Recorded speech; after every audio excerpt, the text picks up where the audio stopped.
Welcome to The Lead. I'm Pamela Brown, and today for Jake Tapper. And we begin with the health lead.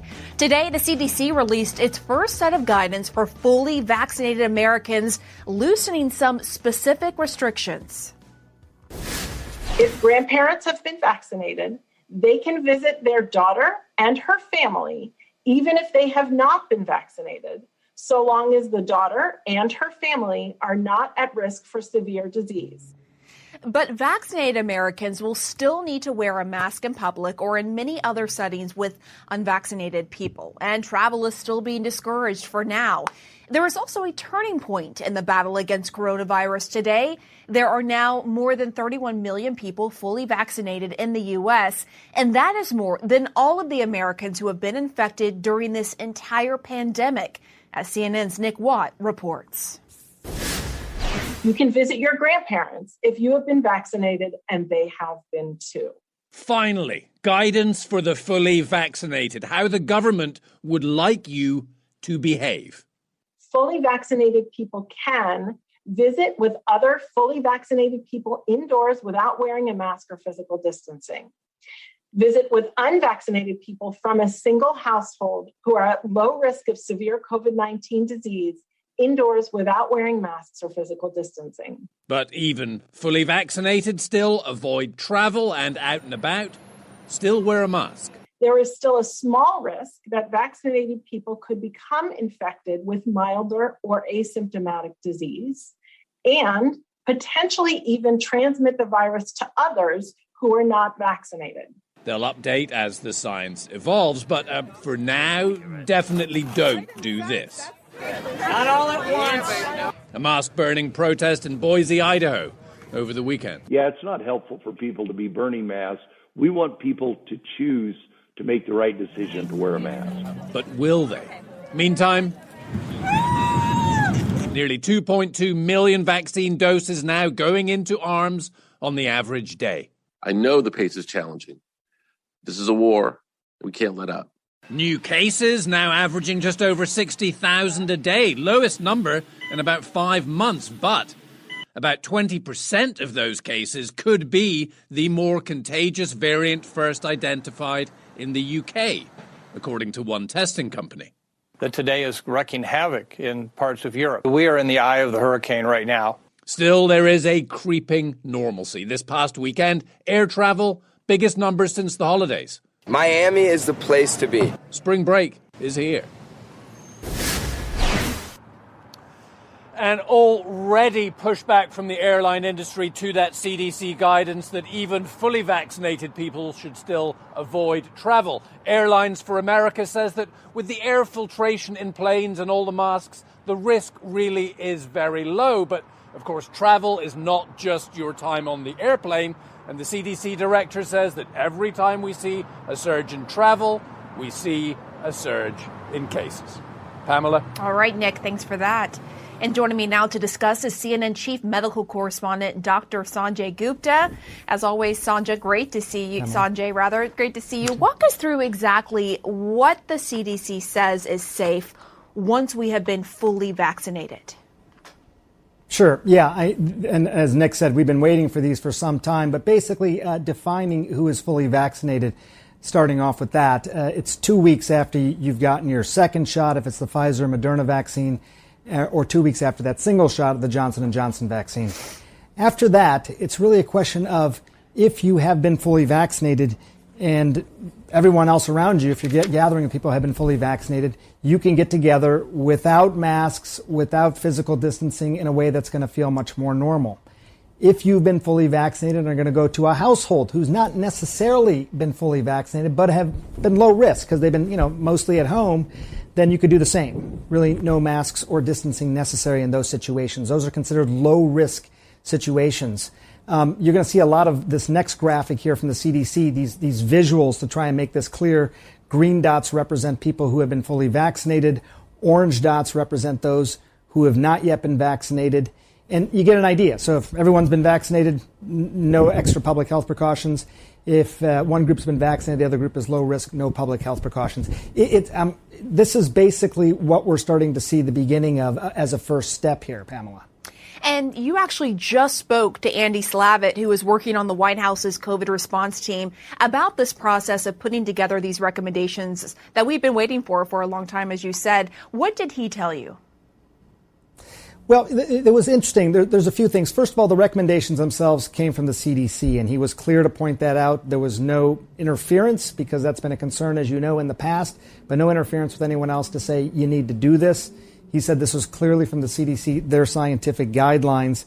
He also said we're going to see a lot less sort of binary recommendations, absolutely do this, absolutely don't do this, and more sort of low risk, medium risk, high risk sort of recommendations to give people a sense of just how concerning things are so they can start to make smarter decisions.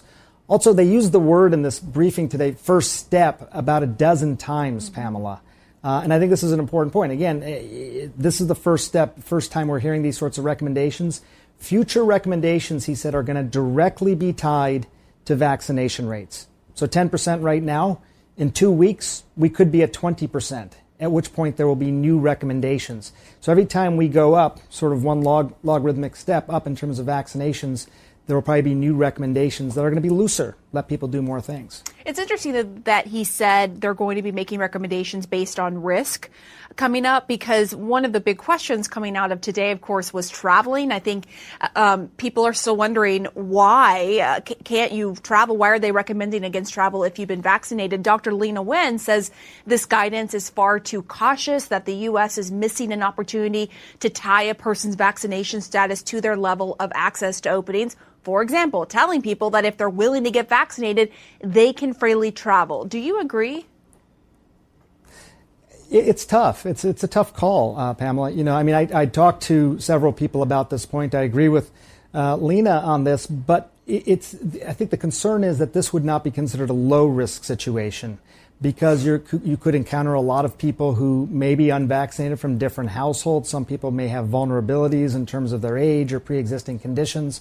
So at a time when you still have 60,000 or so people becoming infected every day, are you going to add that into the mix for recreational travel? Essential travel, yes. But I think within a couple of weeks, or maybe even sooner than that, depending on vaccination rates, my guess is we're going to hear looser recommendations around things like travel.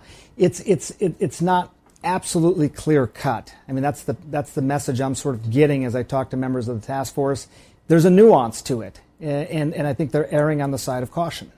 They're erring on the side of caution, but at the underpinning of all of this, right, is to protect those who have not been vaccinated. And the fact that there is still a bit of an open question about how much people who have been vaccinated could be carriers and transmit the virus. What is the latest on the research into that? If you have been vaccinated, the level of risk you pose to others in terms of transmitting the virus?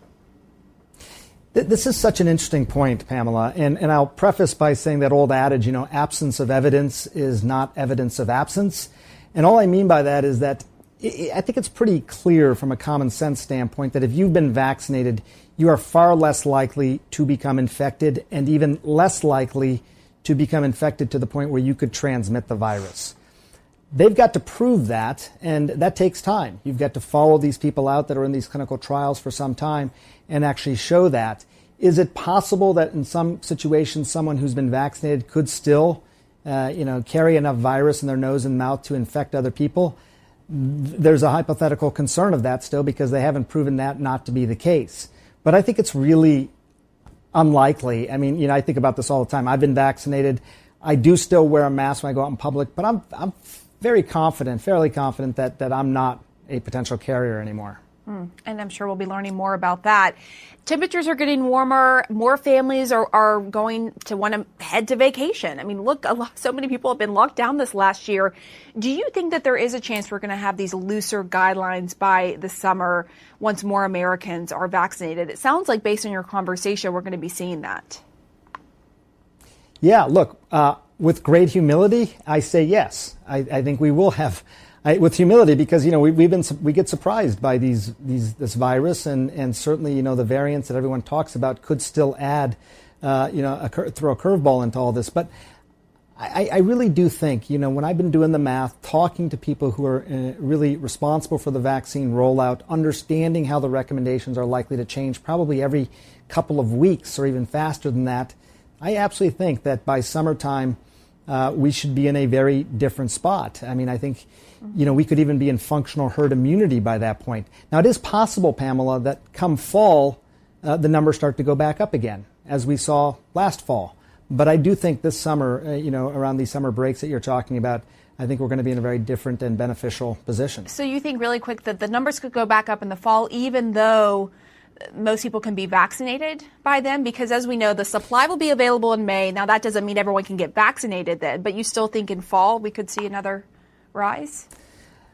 Yeah, I mean, it depends. If we have, a third of the country still not vaccinated because of hesitancy or other reasons, then yeah, you may see numbers that are much lower than they are now, but then go up. If we get down to 1 in 100,000 people per day becoming infected, that's, and then it goes up from there, it would still be going up, but I don't think it would feel as monumental or significant as what we have right now. And just a reminder that these months, March and April, are still very important as well in terms of those mitigation efforts. Dr. Walensky just said that today as well. Dr. Sanjay Gupta, we could talk to you the whole show, but unfortunately we have to cover some other news. Thank you so much.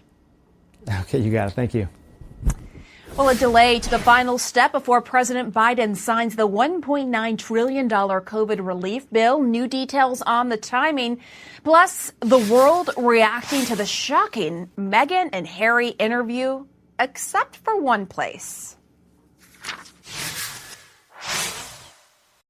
Hiring new employees takes a lot of patience. Just finding the right candidates is time-consuming, and quickly filling open positions is an important factor in keeping your business moving. Indeed is the only job site that can move as fast as you do. Indeed.com is the hiring site that helps you find quality candidates with Indeed Instant Match. Indeed searches through the millions of resumes in their database to help show you great candidates instantly. Unlike some hiring sites, Indeed gives you full control and payment flexibility, delivering a quality shortlist faster. With Indeed, there are no long-term contracts. You can pause your account at any time, and you only pay for what you need. And Indeed delivers 4 times more hires than all other job sites combined, according to Talent Nest. Want your quality shortlist fast? You need Indeed. Right now, get a free $75 credit to upgrade your job post at Indeed.com/Tapper. That's Indeed.com/Tapper. Offer valid through March 31st. Terms and conditions apply. That bombshell interview with Prince Harry and Meghan is airing right now in the UK. And so far, the royal palace is mum on the explosive claims. On race, the couple told Oprah Winfrey before the birth of their son, Archie, there were conversations within the royal institution about how dark his skin color might be. On mental health, Meghan revealed at one point she felt suicidal and was turned down when she begged for help. I went to the institution and I said that I needed to go somewhere to get help. I said that I've never felt this way before and I need to go somewhere. And I was told that I couldn't, that it wouldn't be good for the institution. CNN royal correspondent Max Foster has the reaction this interview is getting today across the pond. I've spent a long time now not commenting on royal family matters, and I don't intend to depart from that today. Addressing the elephant in the room, UK Prime Minister Boris Johnson sidestepped the question of Harry and Meghan's bombshell interview with Oprah Winfrey, commenting only about his admiration of the Queen and her role as unifier. The palace so far having no comment whatsoever on the interview that highlighted exactly just how disunified the royal family had become, leading to the so-called Megxit. There's a lot of hurt that's happened. Airing this hour in full for the first time in the UK. The question is just how damning will this interview be to the royal family? After all, it was everything it was billed to be, and more, detailing a royal rift between father and son. I feel really let down. A gulf between brothers who had weathered so much together. I love William to bits, but we were on different paths. Candid and intimate, no topic off limits. I just didn't want to be alive anymore. And that was a very clear and real and frightening, constant thought. The revelation that, amongst other things, isolation, a barrage of character assassinations by the British